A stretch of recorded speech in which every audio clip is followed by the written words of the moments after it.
Welcome to today's Explainer. We're jumping right in today because we're exploring something incredibly fascinating and honestly, something we literally all do. We're looking at the psychology of people who hide their true selves. It's this incredibly complex yet totally universal human experience.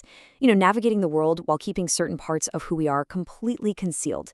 So rather than just skimming the surface today, we're going to really unpack the actual architecture of our hidden lives based on the source text. We want to look closely at exactly how and why we create these divides. Who are you when no one is looking? It's a heavy question, right? Take a brief moment to privately reflect on that. Think about the contrast between your own complex inner world and the version of yourself you project every single day. There is almost always a gap there. Sometimes it's just a tiny little gap, and sometimes it's a massive chasm. Today, we're exploring that exact space between who we are inside and who the world thinks we are. To understand how this works, we're going to peel back the layers like a giant onion, starting right at the top with layer 1, the surface. We call this the social mask. Okay, let's dive into this. The social mask isn't just some casual phrase we throw around. It's a really profound psychological concept. It's defined as the mechanism of hiding one's true self to present an acceptable surface to the outside world.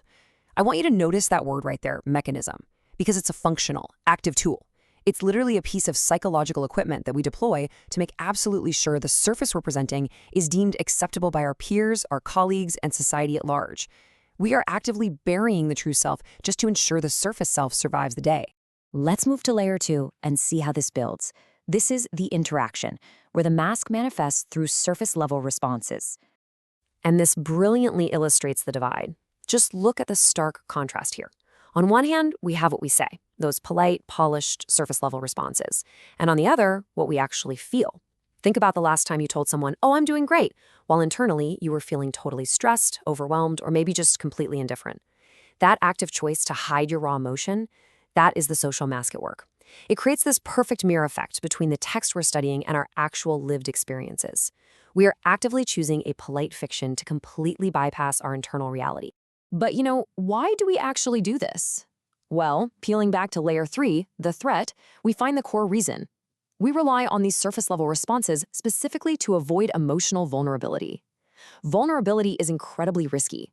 The mask acts as our protection against a world that we fear might misunderstand us, or worse, reject us. The source text maps out a fascinating psychological workflow for this defense mechanism, and it happens in 3 rapid, almost entirely subconscious steps. Step 1, we perceive an emotional threat. Maybe it's a probing question from a coworker or a conversation that suddenly gets a little too intimate. Step 2, boom, we subconsciously deploy a surface-level response to deflect or change the subject. And step 3, we successfully protect our public identity. It's really important to realize that this isn't some character flaw. It's a built-in survival tactic. We use it to navigate complex, demanding social environments without constantly exhausting all of our emotional reserves.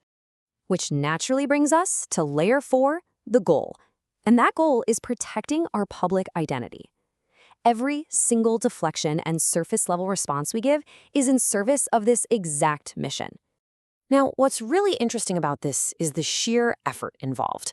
Maintaining the boundary between our carefully crafted public identity and our hidden true self requires a massive amount of psychological energy.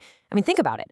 Your public identity is the reputation you've meticulously built for your family, your boss, your friends. Guarding it is an absolutely exhausting exercise in boundary control. You're constantly making sure the hidden, raw self doesn't accidentally leak out into the public sphere. It creates this perpetual tension between our public reality and our private reality, and that tension dictates almost every single social interaction we have. And now we've arrived at the absolute core of our psychological onion, the state of total solitude. What actually happens when the door is closed, the phone is put away, and there is zero threat of emotional exposure? So, the crucial point is feeling completely different when nobody is watching. Let that sink in for a second.